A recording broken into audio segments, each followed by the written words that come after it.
noite, amados.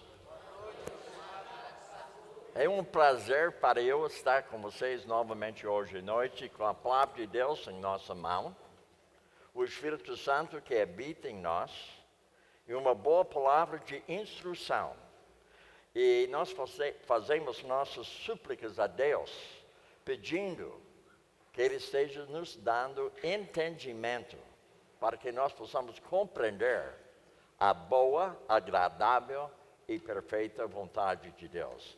Agora, ontem à noite eu havia começado a dar uma aula sobre elementos chaves para o aconselhamento. Então, hoje à noite eu quero dar uma continuidade daquele assunto que nós abordamos ontem. E lembra que nós havíamos falado que é necessário que o discipulador, o conselheiro, forneça justamente instrução bíblica para que a pessoa possa aprender a lidar com seus problemas da perspectiva bíblica. E a própria palavra de Deus nos acusa no nível do nosso coração sobre nosso problema. Mas ao mesmo tempo que ela me acusa, ela fornece para mim solução. Isso se chama esperança bíblica. E também isso me leva a mudar meu modo de pensar, meu modo de falar e agir. E eu preciso ter um plano para que eu possa realmente me caminhar de uma forma que agrada a pessoa de Deus e abençoa as pessoas ao meu redor. Então, lembra que nós havíamos abordado que incutir uma compreensão da palavra de Deus no coração de outra pessoa. Então, nosso desejo como discipulador, conselheiro, é justamente colocar a palavra de tal maneira que a pessoa possa abraçar ela e compreender justamente a orientação dela para que ela possa lidar com problemas na sua vida de uma perspectiva de Deus. E nós havíamos abordado que nosso desejo é estimular a pessoa à fé. Agora, essa fé se chama fé salvífica. Mas o que é fé salvífica? Fé salvífica é a pessoa que tem justamente doutrina correta, no sentido de compreender, mas ela vai agir de acordo com a doutrina correta que ela tem. Isso se chama, então, fé salvadora, ou fé salvífica. E nós devemos estimular a pessoa à obediência. Lembra que a palavra de Deus fala que ide, portanto, fazer discípulos de todas as nações, batizando-os em nome do Pai, do Pai, do Filho e do Espírito Santo, ensinando-os a obedecer. Ou seja, o conselheiro, tanto como o discipulador, ele precisa cobrar o aconselhado, ou seja, discípulo, de obediência. Agora, como eu vou fazer isso aí? Eu vou mostrar para você como você pode cobrar a pessoa de obedecer a palavra de Deus. Então, nós devemos entender que tem alicerces bíblicos para que nós possamos realmente cobrar a pessoa de acordo com a palavra de Deus, obedecer a ela. Agora, muitas vezes nós temos ouvido sobre o fato que nós devemos ir e fazer discípulos. Isso é importante, mas fazer discípulo quer dizer que você vai ensinar, mas você vai cobrar obediência do ensinamento que você está passando para o seu aconselhado. Então, eu vou utilizar um trecho bíblico aqui que normalmente é aplicado para criança, ou seja, aplicado para os pais, como os pais devem criar seus filhos. Agora, para entender isso aí, facilita você compreender que nós estamos falando sobre discipulado, ou seja, aconselhamento bíblico, porque os dois são iguais. Então, ele fala que todas essas palavras que hoje lhe ordeno estejam em seu coração. Então, lembra que eu havia falado para você que o coração não é aquela bomba que você tem no peito. O coração é o homem interior. Inclusive, no finzinho, hoje à noite, antes de terminar, nós vamos dar uma entrada no assunto de entender seu coração. Agora, ele fala nesse trecho bíblico, ensine-as, ou seja, as crianças ou os aconselhados ou os discípulos com persistência aos seus filhos, conversa sobre elas o quê? Quando estiver sentado, quando estiver andando pelo caminho, quando se deitar e se levantar. Agora, claro que para a criança isso é fácil, porque a criança está na sua casa. Mas quando se fala sobre o discípulo, sobre o aconselhado, o que nós estamos dizendo, na verdade, que você deve ser disponível ao aconselhado. Ou seja, aqui fala aconselhando, mas deve ser aconselhado. Eu devo ter justamente, eu devo ser bem disposto para ajudar ele em qualquer hora. Então, ele pode ligar para mim, ele pode conversar comigo, eu ando com ele. Eu já falei para vocês que eu faço discipulado, ou seja, aconselhamento bíblico informal, em 3 padarias. Na minha igreja, um dia por semana, eu faço aconselhamento formal.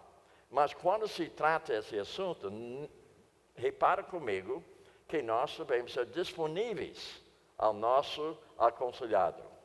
Agora, Salmo 119, 1:5, como eu vou realizar isso aí? Primeiramente, ele tem que entender que a palavra de Deus é a lâmpada que ilumina justamente os passos dele. E que é uma luz que vai esclarecer o caminho dele. Agora, quanto tempo leva para ele entender isso aí? Pouco tempo. Você nota comigo que nós estamos falando sobre a palavra de Deus. Nós estamos dizendo que ela é, na verdade, uma lâmpada. Ela fornece justamente iluminação como a pessoa deve andar. Normalmente, eu faço justamente uma analogia de um carro. Que o carro tem faróis, não tem? O farol facilita para o carro andar. Mas você não vai ver até o fim do caminho. O tanto que você está dirigindo o seu carro, você tem justamente iluminação suficiente para você movimentar o carro sem perigo. E a mesma coisa em nossa vida diante de Deus. Ele fornece para nós justamente a luz suficiente para o próximo passo. Quando pegou esse passo, ele fornece mais luz para outro passo. E isso se chama o quê? Crescimento espiritual. Crescimento espiritual também, na verdade, é santificação progressiva. Agora, Salmo 119, 7 e 11, que nós havíamos feito, que eu saiba, nós havíamos feito essa leitura 2 vezes durante essa semana. O pastor Antônio, 2 vezes, bem aqui no meio, ele havia pedido que nós abríssemos nossas Bíblias para o Salmo 19. Então, vamos avaliar algumas coisas que vai mostrar para nós que essa palavra, na verdade, é suficiente para você aconselhar a pessoa, para que ela possa ser uma pessoa que agrada a Deus, e através de agradar a Deus, ela está glorificando a pessoa dele. A lei do Senhor é perfeita e revigora a alma. Agora, quando eu penso nisso, aí eu penso, mas por que eu preciso mais alguma coisa? Se a lei do Senhor é perfeita, revigora a alma, quem mais eu preciso? Mas veja, ele continua falando, os testemunhos do Senhor, ou seja, a sua palavra, a sua lei, são dignos de confiança. Então, nesse livro aqui é digno de confiança e torna sábios os inexperientes. Então, eu sou sábio devido à palavra de Deus, não devido tanto das minhas experiências, mas devido à palavra de Deus que fornece para mim justamente a sabedoria para que eu seja uma pessoa sábia, como aplicar essa palavra na minha vida e como Deus também me ajude para colocar a palavra na vida de uma outra pessoa. Os preceitos do Senhor são justos. Veja o que faz, dá alegria. Então, lembra que eu havia falado não sei quantas vezes essa semana, o fruto do Espírito. Uma parte, a alegria do Senhor. Então, ele fala que essa própria palavra, os preceitos de Deus, a lei de Deus, a palavra dele fornece para nós justamente a alegria que eu preciso. Agora, Neemias havia abordado esse assunto, E quando ele havia terminado a construção do muro em volta de Jerusalém, ele falou o seguinte, 8:10, Neemias, a alegria do Senhor, a minha força. Então, os preceitos do Senhor são justos e dão alegria, ou nós poderíamos dizer, dá força para nós, porque a alegria fornece força para a nossa vida. Agora, Salmo 19, 7 a 11, ainda ele fala, os mandamentos do Senhor são límpidos e trazem luz aos olhos. Então, lembra que nós havíamos abordado Salmo 119, 105, que a palavra de Deus é lâmpada. E aqui nós estamos vendo que o salmista está dizendo para nós que a palavra de Deus, os mandamentos dele são límpidos e trazem luz aos nossos olhos. O Senhor, o temor do Senhor é puro e dura para sempre. Então não tem fim no sentido da ajuda que a palavra de Deus fornece para nós. As ordenanças do Senhor são verdadeiras e são todas elas justas.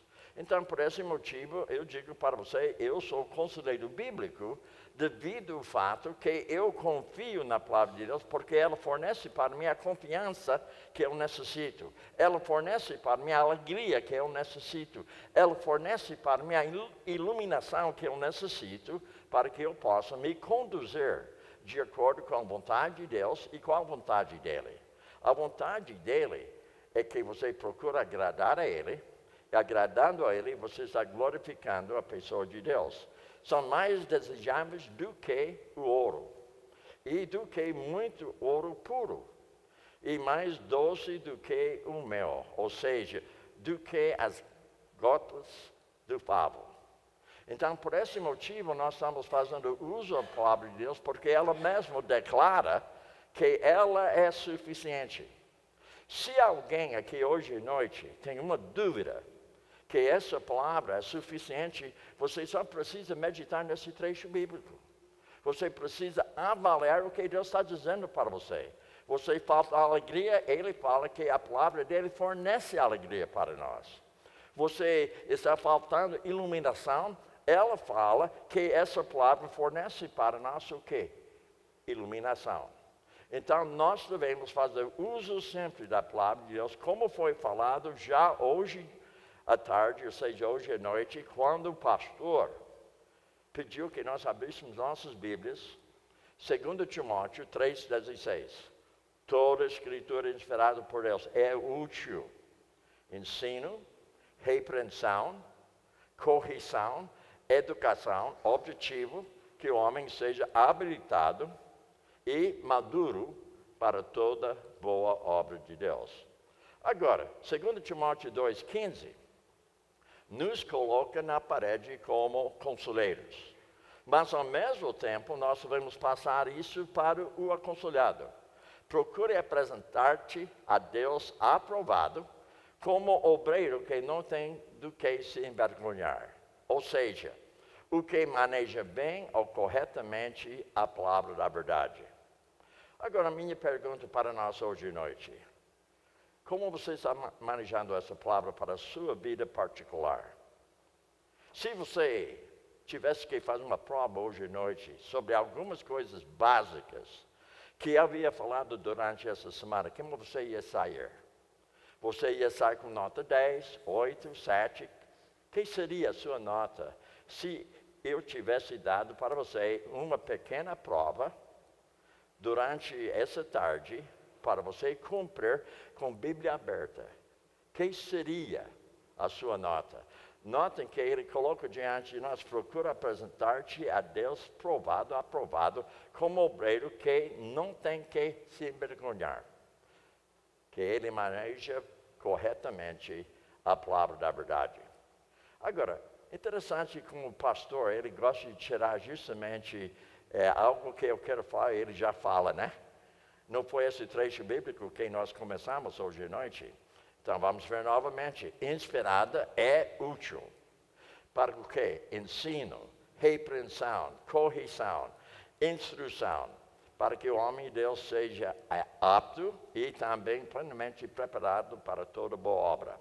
Então, ele tem uma capacidade devido ao fato que ele foi ensinado, repreendido, corrigido e educado pela palavra de Deus. Agora, isso é algo que acontece todo dia em toda a nossa vida. Todo dia, ele está nos ensinando. Todo dia, ele está nos repreendendo. Todo dia, ele está nos corrigindo. Todo dia, ele está nos educando para que você seja uma pessoa com maturidade. Ou seja, nós estamos tratando o assunto de quê? Santificação progressiva. Então, a palavra, ela é útil. Cabe a nós, então, fazermos uso da palavra de Deus. Mais uma vez, eu vou fazer o quê? Eu vou ensinar o que é correto. Quando estou com o aconselhado, o meu objetivo é ensinar ele como ele deve se comportar de acordo com a palavra de Deus, de dentro para fora. Porque se ele é convertido, ele tem a capacidade de compreender e agir de uma forma bíblica. Porque o Espírito Santo capacita ele. O Espírito Santo é necessário na vida dele. Então, eu ensino ele como ele deve andar de forma correta. Mas sendo que ele também é um pecador, e talvez ele não tenha maturidade nessa altura, então, repara que eu preciso, então, repreender quando ele não está obedecendo o que eu passei para ele. Quando digo que eu passei para ele, o que Deus passou para ele através de mim. Porque a palavra que nós estamos passando para ele, o ensinamento de Deus que nós estamos passando para ele, mas nós devemos cobrar a pessoa. Ela precisa prestar contas conosco sobre o ensinamento que foi dado. Então, se a pessoa está aprendendo, mas não está aplicando, então precisa ser repreendido. Ou seja, nós devemos voltar a dizer para ele, ainda você está nesse erro na sua vida. E uma vez que ele está entendendo muito bem aquilo, nós podemos voltar para corrigir a pessoa, para que ela possa ser uma pessoa correta novamente diante de Deus. Agora, nessa altura, nós podemos treinar, educar a pessoa para que ela possa adquirir maturidade. Então, a palavra educar simplesmente significa treinar a pessoa. E treinando ela, nós estamos fazendo o quê? Nós estamos ensinando justamente santificação progressiva. Agora, o que acontece é que muitas vezes nós não entendemos o que significa santificação progressiva. Amanhã eu vou abordar esse assunto de santificação progressiva, ou seja, crescimento espiritual, ou seja, maturidade na sua vida de dia a dia. Agora, 1 Coríntios 2,14. Quem não tem o Espírito não aceita as coisas que vêm do Espírito de Deus. Então, novamente, quando você tem o aconselhado diante de você, ou você está com um discípulo que não converteu ainda, você precisa entender que essa pessoa não tem como compreender a palavra de Deus. Nós precisamos o quê? Evangelizar. Eu diria para você, talvez 70% das pessoas que me procuram para o aconselhamento bíblico, 70% nem são convertidos. Mesmo que eles colocam a sua ficha convertido, mesmo que eles colocam eu sou batizado. Então, eu reparo pelo comportamento da pessoa, pela falta de compreensão da palavra, na verdade ela não converteu. E por esse motivo, muitas vezes ela tem tantos problemas na vida dela, porque nunca ela foi convertida. Então, eu dou para ela justamente tarefas de evangelismo. Mas, de certa forma, que ela não percebe que eu estou evangelizando ela. Eu dou para ela tarefas que vai fornecer para ela entender que ela não é convertida e como ela pode ser convertida.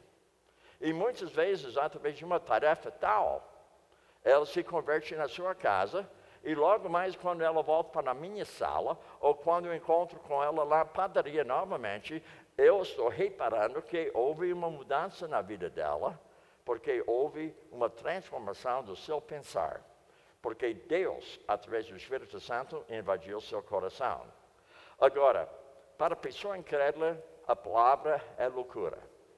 Não tem como entender. Até poderiam dizer que, olha, ela é bonita, a palavra é bonita, mas é uma loucura. Aquilo não faz bom senso para mim. Por exemplo, para você ganhar a vida, você precisa perder a vida. Agora, um incrédulo não entende isso aí. Quer dizer que eu vou ganhar a minha vida perdendo ela. E se eu perder a minha vida, eu ganho ela. O incrédulo não entende isso aí.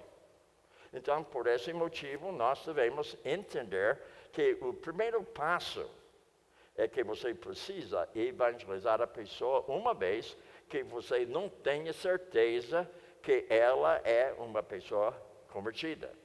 Agora, lembra que eu havia falado que você não pode julgar o coração dela.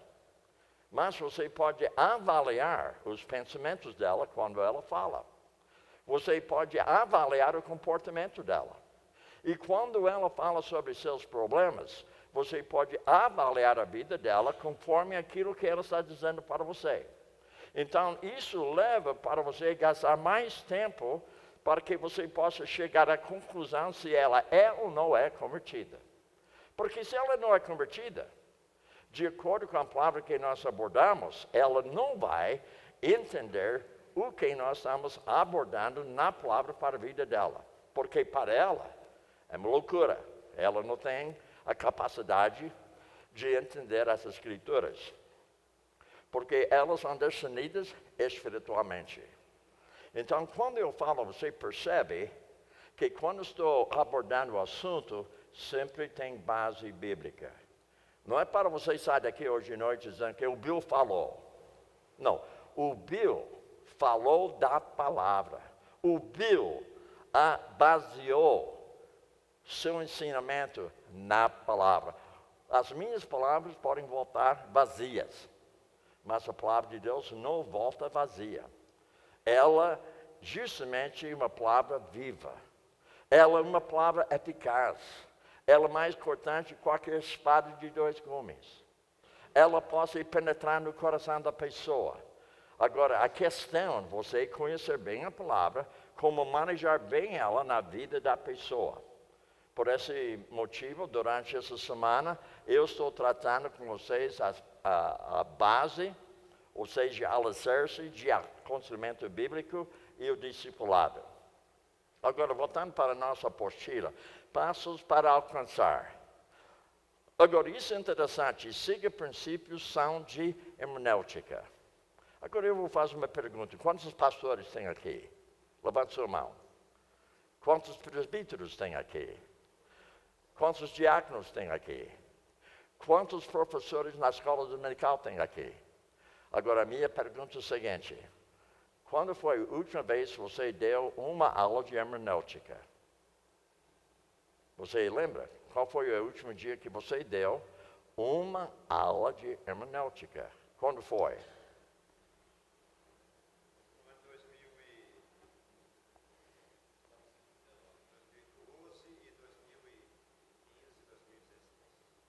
Então, já 3 vezes. Parabéns para ele, por favor. Muito bem. Porque a maioria dos pastores, estão me ouvindo bem? A maioria dos pastores não ensinam hermenêutica na igreja. Agora, hermenêutica, sabe o que é? Entender como interpretar a palavra de Deus. Interpretação da palavra. Então, eu vou dar para você alguns princípios. Lembra que eu coloquei isso para você? Lembra? Na primeira noite, nós havíamos colocado o que nós chamamos o pirâmide de teologia. E lembra que nós falamos sobre a cânon e nós falamos sobre as Sagradas Escrituras e também nós havíamos falado também sobre hermenêutica só por cima. E falamos sobre exegese. E isso é nível 2. Então, nível 3 é teologia bíblica. Nível 4 é teologia sistemática. E então, quando se chega lá no nível 5, então a teologia prática. Agora, novamente, vamos avaliar aqui rapidamente. O que diz a Escritura, qual o significado do texto e também quais são as verdades e doutrinas e o que a Bíblia diz sobre essas doutrinas. E, por fim, como aplicar. Agora, o que eu quero abordar aqui é justamente esse assunto aqui. Qual é o significado do texto? Eu vejo que o conselheiro bíblico, o discipulador, ele precisa praticar uma boa hermenêutica enquanto ele está conduzindo a pessoa, fazendo uso da palavra de Deus, para que a pessoa possa compreender que justamente esse trecho bíblico aplica a vida dele nesse sentido. Agora, como nós vamos fazer aí? Isso não está na sua apostila. Eu não vou cobrar você desses princípios. Então, eu vou colocar alguns princípios para você. Veja primeiro, quem escreveu ou falou a passagem e para quem era endereçada. Então, a primeira coisa, quem escreveu? Quem falou? E ele falou para quem? A primeira coisa que você tem que indagar, quem falou, quem escreveu e para quem foi escrito. E, segundo, o que a passagem diz. Então você percebe comigo quem falou, quem escreveu, para quem foi escrito e o que a passagem diz. E terceiro, existe alguma palavra ou frase nessa passagem que precisa ser examinada. Agora, possivelmente tem uma palavra, uma frase que você precisa examinar para você entender o que significa as palavras nessa frase. E às vezes você tem que fazer uma comparação da mesma palavra no outro trecho bíblico para você entender como foi aplicado aquele trecho bíblico para quem que foi falado e para quem que falou. Agora notem também qual é o contexto imediato. Então você está lendo, vamos dizer que você está lendo capítulo tal, versículo tal. Agora, a primeira coisa, quem escreveu, quem falou, quem recebeu, o que a passagem diz, existe alguma palavra ou frase que precisa ser examinada, e depois, qual foi o contexto, o que veio antes e depois. Agora, ainda, vamos ver mais um princípio aqui. Qual é o contexto mais amplo exposto no capítulo e no livro? Então, você está examinando aquele capítulo, mas ao mesmo tempo você está dando aquele capítulo à luz do livro inteiro, para você poder chegar a uma conclusão, o que aquele trecho faz. Agora, lembra que eu falei que nós devemos manejar corretamente a palavra? Irmãos, se você não entende como interpretar as escrituras, jamais você vai manejar bem a palavra. Você vai falar uma besteira para a pessoa. Você precisa entender o que ela significa. Para quem ela foi escrita? Quem escreveu? Qual foi o contexto imediato? E qual foi o contexto mais amplo daquele livro que você está utilizando? Quais são os versículos relacionados ao assunto da passagem e como eles afetam a compreensão dessa? Então, são perguntas que você deve fazer a si mesmo. Isso são princípios de hermenêutica. Agora, parabéns para o pastor que havia ensinado isso na igreja dele pelo menos 3 vezes nos últimos 6 anos. Mas eu diria que deve ser ensinado pelo menos uma vez todo ano. Deve ter uma classe para aqueles que têm interesse em entender como interpretar a palavra de Deus. Número 7, qual o fundo histórico e cultural? Então você tem que saber alguma coisa sobre a cultura daquele tempo. Por exemplo, se você examinar o livro de Deuteronômio, naquele livro fala que um filho que é rebelde, que não quer obedecer aos pais, você leva para os anciãos e eles vão apedrejar ele.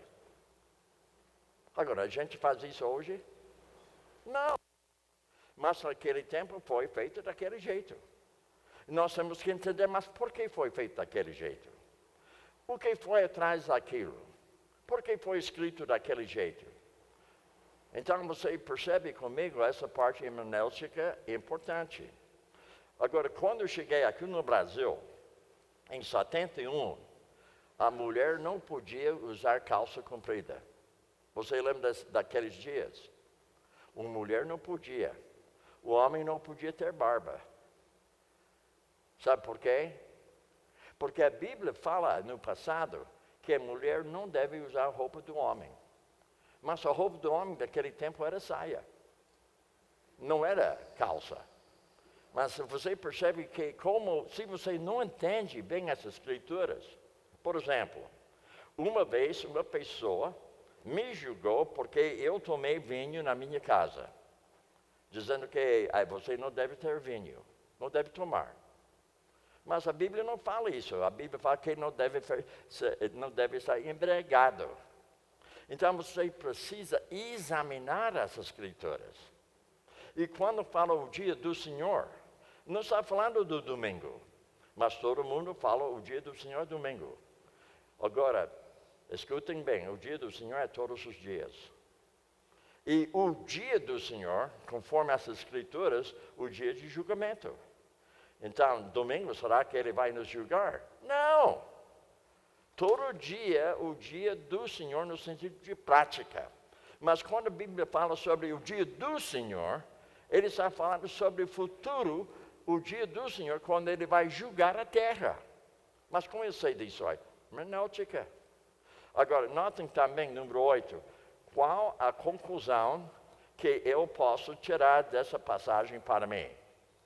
Agora, Paulo, por sua vez, que ele escreveu, na primeira carta de Coríntios, ele havia dito o seguinte: tudo que foi escrito, agora quando ele fala tudo que foi escrito, ele está falando sobre o Antigo Testamento, porque o Novo não foi escrito ainda. Então, na sua carta, ele fala tudo que foi escrito é para nossa instrução e para nosso exemplo.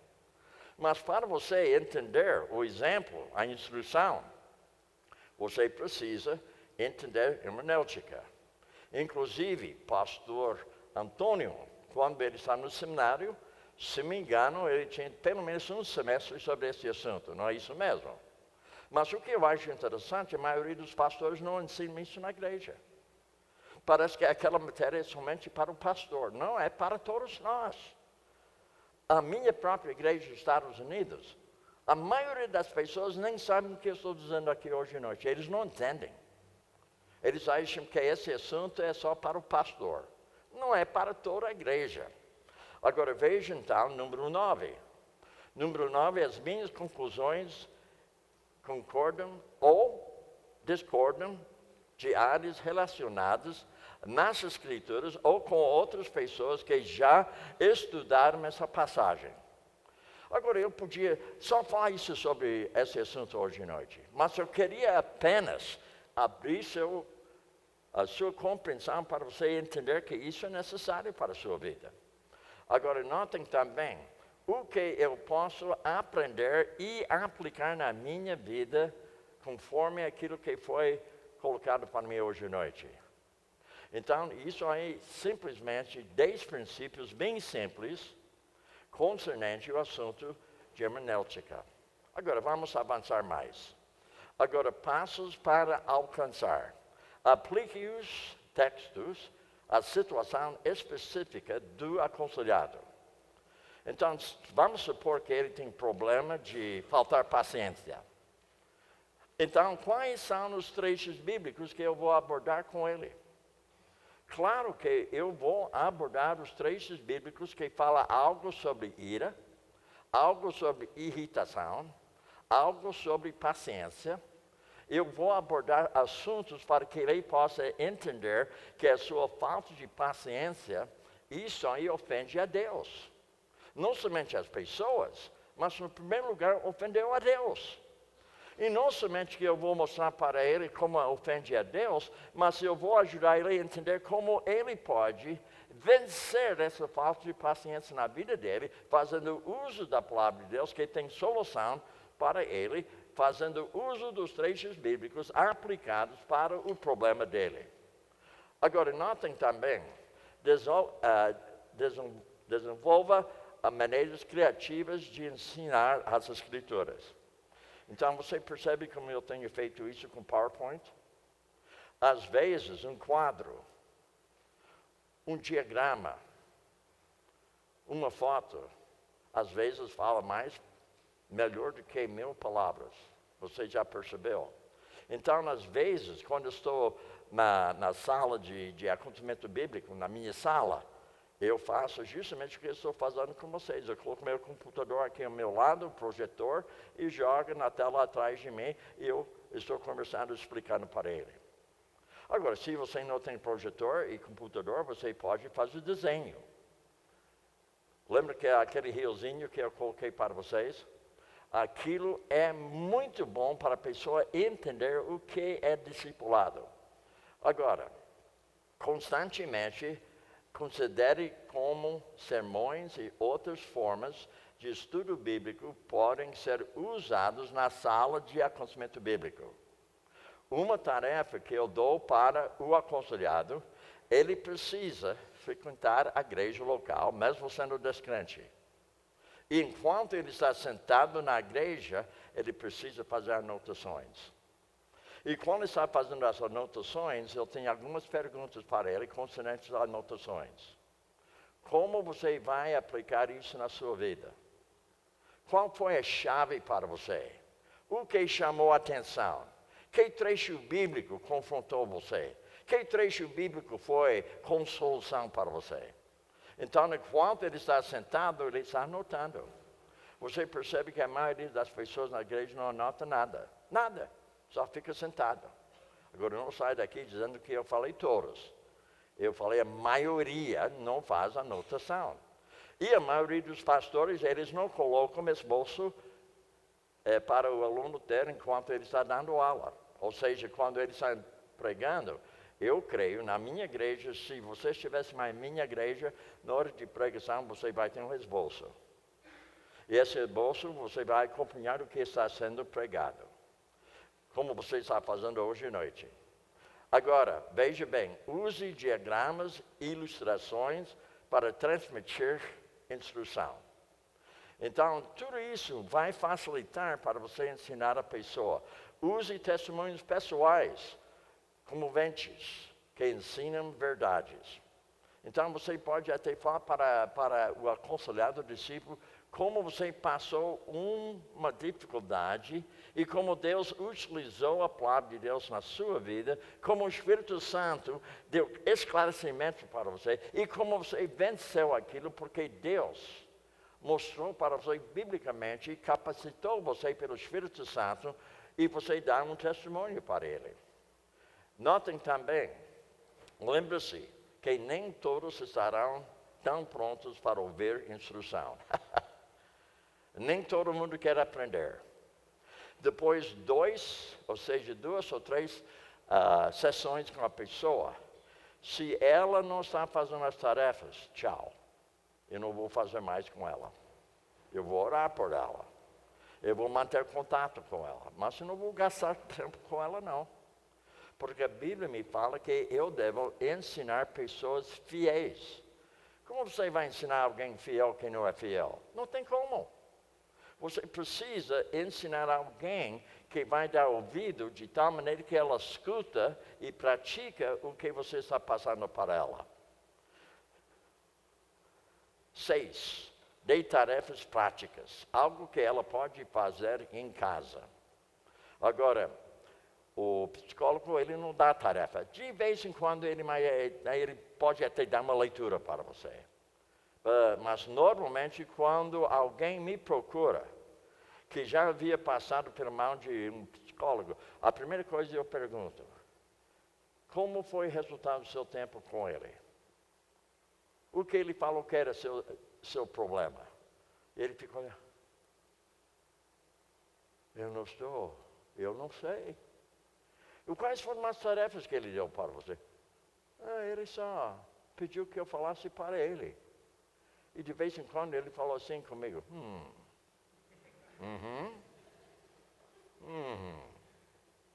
É pena.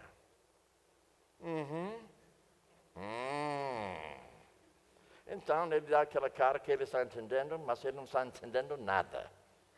Ele não dá tarefa. Como ele vai entender algo da pessoa se ele não dá tarefa para ela? Então, você precisa dar tarefas para ela que são tarefas práticas. Agora, por exemplo, dando tarefas durante cada sessão. Enquanto estou aconselhando, eu paro por 1 minuto. Agora, anote isso, coloque no seu caderno, e eu quero que você faça isso com isso que eu coloquei agora para você. Isso é para você explicar para mim semana que vem. Deu para entender? Eu não espero até o fim. Enquanto estou falando, estou dando tarefas. Agora, não dá demais, porque se você já dá demais, a pessoa desanima. Agora, alicerces bíblicos nessa parte. Ajuda o aconselhado a tomar resposta, ou seja, responsabilidade para sua própria parte do processo de mudança. Então, eu vou dar trechos bíblicos para ela, voltado para a necessidade dela, e ela precisa ser responsável de obedecer, identificar o problema na vida dela da perspectiva bíblica, e eu dou para ela um trecho bíblico que fornece para ela uma solução. Isso se chama despojamentos e revestimentos. E amanhã, as duas palavras-chave para nós amanhã vai ser despojamentos e revestimentos. Um trailer aí, ok. Muito bem, Efésios 4:1. Como prisioneiro no Senhor, rogo-lhes que vivam de maneira digna da vocação que receberam. Agora, vamos abordar o que isso significa para nós. Desenvolve um sistema prático para ajudar o aconselhado a ser tanto um conhecedor como um praticante da palavra. Para ela praticar, ela precisa conhecer.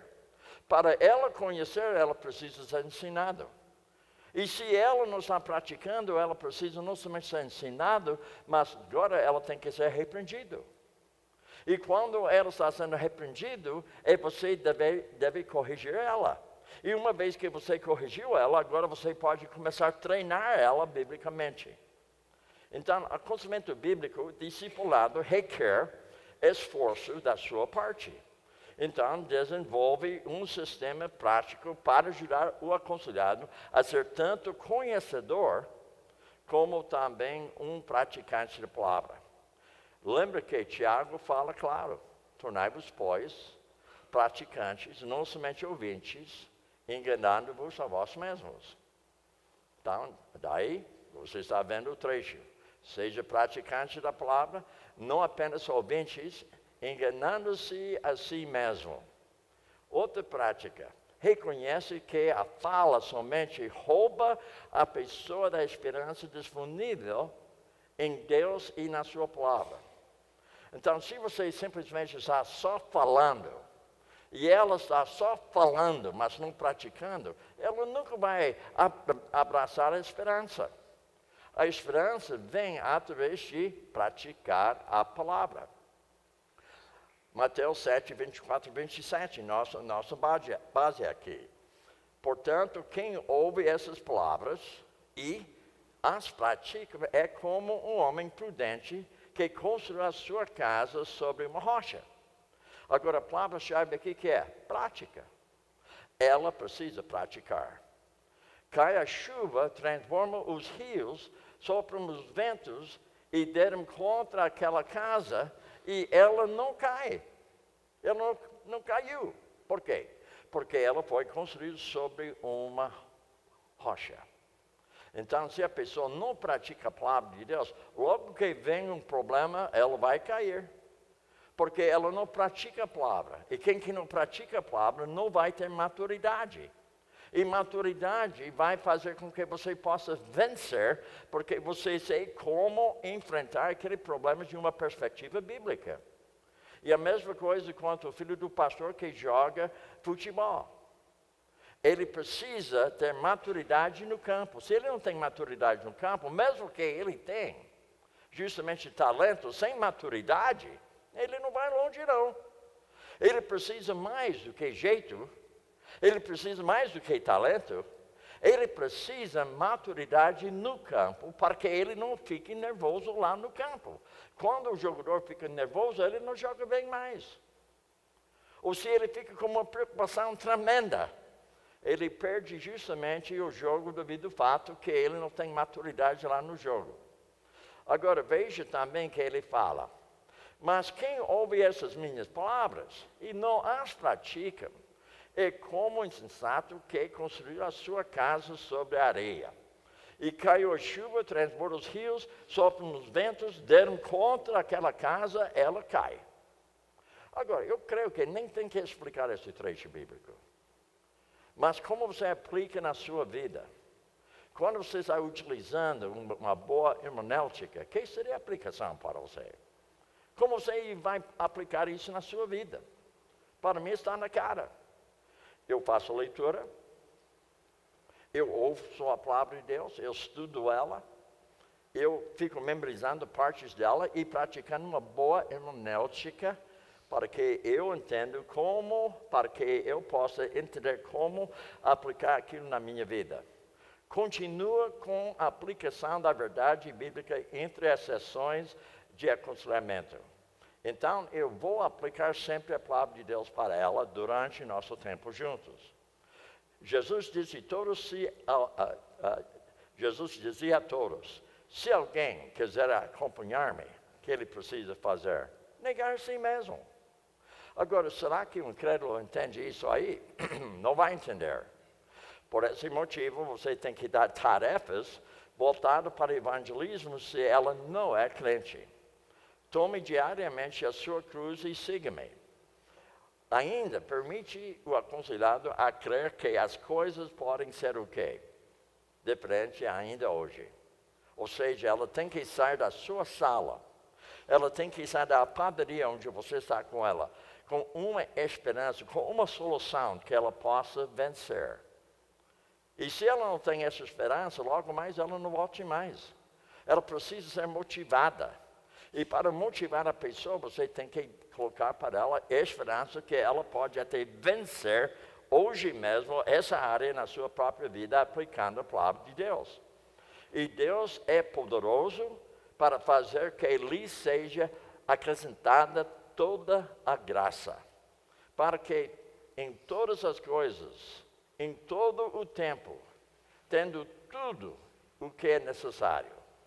E veja ainda, vocês transbordem em toda boa obra. Você percebe a esperança aqui? Então a pessoa consegue, você explica para ela o que significa esse trecho bíblico. Agora, para você aplicar isso para ela, você tem que entender como explicar esse trecho bíblico para ela. Agora, voltando à nossa apostila, revela problemas adicionais. Salmos 119, 1:30. A explicação das suas palavras iluminam. Então, quando ela entende que a explicação da palavra de Deus vai dar uma iluminação para ela, isso vai fornecer discernimento para ela. E ela não tem experiência. Mas quando nós aplicamos a palavra, ela vai ganhar justamente uma experiência, uma vez que ela entenda que ela também tem que aplicar essa palavra. Notem também outra coisa interessante, passos para cumprir. Use tipos diferentes de tarefas como achar apropriado. Então eu vou abordar algumas. Lendo textos escolhidos das Escrituras. Então, cada vez que eu estou com o aconselhado discípulo, eu dou um trecho bíblico, um trecho pequeno, talvez 8, 9, 10 versículos. O maior seria um capítulo. Então, eu vou colocar algumas tarefas concernentes à passagem que eu passei para a pessoa. Então, ela precisa fazer a leitura. E quando eu dou essa leitura para ela, eu falo para ela o seguinte: faça essa leitura 6 vezes num dia só. 6 vezes. E depois, a 6ª vez que você fez a leitura, então faz algumas perguntas. Quem escreveu esse livro? Foi escrito para quem?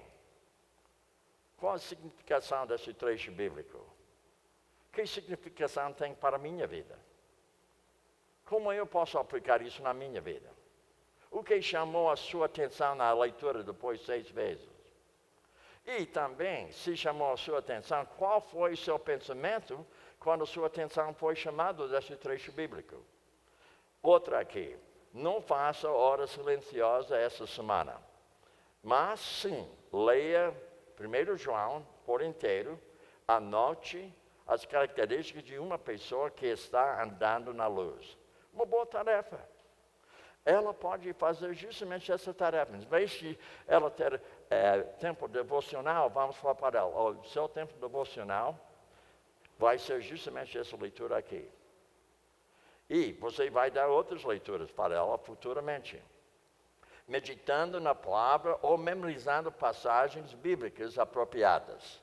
Por exemplo, para ajudar você a ficar na glória de Cristo, memorize Filipenses 2, 5, 8. Então, isso aí vai facilitar para ela entender justamente quem é Jesus. E como eu devo aplicar o ensinamento dele, pelo exemplo dele, para a minha vida. Filipenses, então, 2, 5, 8. Veja que ele fala, seja a atitude de vocês a mesma de Cristo Jesus. Agora, eu nem preciso explicar tanto isso aí. Agora, e embora sendo Deus, não considerou a ser igual a Deus, era algo a que devia apegar-se. E outro aqui, para facilitar ainda mais, veja o que ele fala. Esvaziou-se a si mesmo, vindo a ser o quê? Servo. Então, você nota como isso vai ajudar o conselheiro, aliás, aconselhado a entender que ele deve ser servo. Tornando-se semelhante ao homem, então Deus se identificou comigo. E sendo encontrado em forma humana, humilhou-se a si mesmo e foi obediente até a morte de cruz. Então, ele vai memorizar esse trecho bíblico. Agora, claro, isso leva um tempo para ele fazer isso aí. Mas você dá essa tarefa para ele. Recolhendo dados adicionais. Diário de conflitos, ira, depressão, pecado sexual. Então, eu quero saber o que aconteceu com você, e onde isso aconteceu, e quem estava lá, e não somente onde, mas quando aconteceu, e também como você pensou, como você falou, e como você agiu. Então, isso se chama justamente um jornal diário dos seus conflitos na sua vida diária, para eu saber o que está acontecendo com você. Mas eu não quero saber somente que você ficou irado com sua esposa. Eu quero saber o que aconteceu. Quem estava lá além da sua esposa? Onde você estava quando aconteceu aquilo? E quando aconteceu? E como você pensou e falou e agiu quando aconteceu aquilo que desagradou você? Então, isso vai fornecer para você como ajudar essa pessoa especificamente com seus problemas. Por exemplo, sobre seu hábito de ira, de que falamos brevemente hoje, escreva 4 parágrafos que nos ajudam a compreender sua ira de forma mais completa. Então, ela tem que, pelo menos, escrever 4 parágrafos para eu entender o que aconteceu com ela e como aconteceu e quais foram os fatos envolvidos. Incluem na sua resposta há quanto tempo isso tem sido um problema. Então, aconteceu isso essa semana, então quanto tempo você tem tido esse tipo de problema na sua própria vida? E com quem? E como ela se manifesta? E sinta a vontade para solicitar a ajuda do seu cônjuge. Então, tudo isso vai facilitar você como discipulador conselheiro a adquirir informações, aplicando o que foi enfatizado como ponto central na sessão de aconselhamento. Por exemplo, dei um exemplo específico, pelo menos um por dia, onde você conscientemente buscou a ser mais agradável.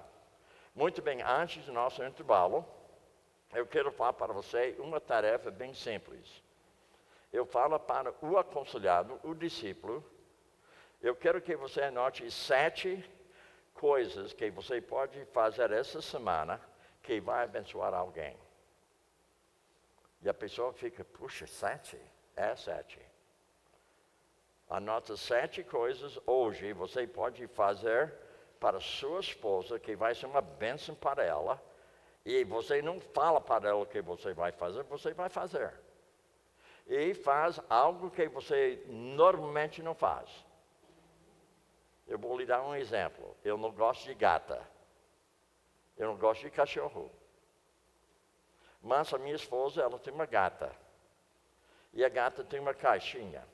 Dentro da caixinha tem justamente areia. E também sujeira. Mas eu não gosto de gata, mas o que eu faço?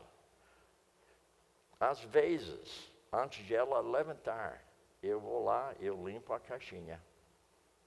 Eu tiro toda aquela sujeira. Irmãos, a gata não é minha, mas eu fiz. Agora eu não falo nada para ela. E quando ela se levanta, ela vai lá. Bill, você tirou a sujeira daquela caixinha lá? Sim. Estranho. Você me ama mesmo? Sim. Não amo a gata, mas amo você. Então, anotem coisas que não custa grana. Anota coisas que vai ser uma bênção para o seu cônjuge, sem você falar, e algo simples. Por exemplo, outro dia eu cobrei o pastor Antônio, porque 2 é melhor do que 1, né? E eu vi ele andando na rua assim. E tinha uma mulher que queria entrar, ele não deixou ela entrar. E quando eu chamei a atenção dele, ele falou, mas ela correu para entrar, eu não queria que ela entrasse, porque ela foi correndo. Agora, isso seria um bom tempo para ele fazer justamente uma coisa que seria uma bênção para ela. Normalmente o motorista não faz isso, né? Não é isso mesmo? Normalmente o motorista não vai deixar outra pessoa entrar na sua frente. Especialmente aqui no Brasil. Mas quando você para em pensar, sabe o que eu vou fazer de hoje em diante? Quando eu vejo uma pessoa que está querendo entrar, eu vou dar uma pausa para ela entrar. Agora, aqui no Brasil, isso não é normal. É normal, Jaime? Não é normal. Não é. Mas isso vai ser uma bênção para a pessoa. E quem sabe um dia ele está no supermercado comprando alguma coisa e ela está lá. Quem é você? Você foi tão gentil outro dia. Você me deixou entrar. Nunca alguém me deixou. Mas você me deixou. E ele fala, olha, sabe que eu gosto de obedecer a Deus. Eu gosto de colocar outras pessoas no primeiro plano, e não eu. Olha, isso vai deixar ela, incrível isso aí. Agora, só uma coisa simples. Agora, ele não tem que pagar nada, não custou ele nada, né? Mas às vezes, irmãos, nós temos tanta pressa, e alguém está querendo entrar, desse jeito, né? Muito bem. Passei 4 minutos de propósito. No parabéns para de hoje. Vamos então, queridos, descer para o lanche.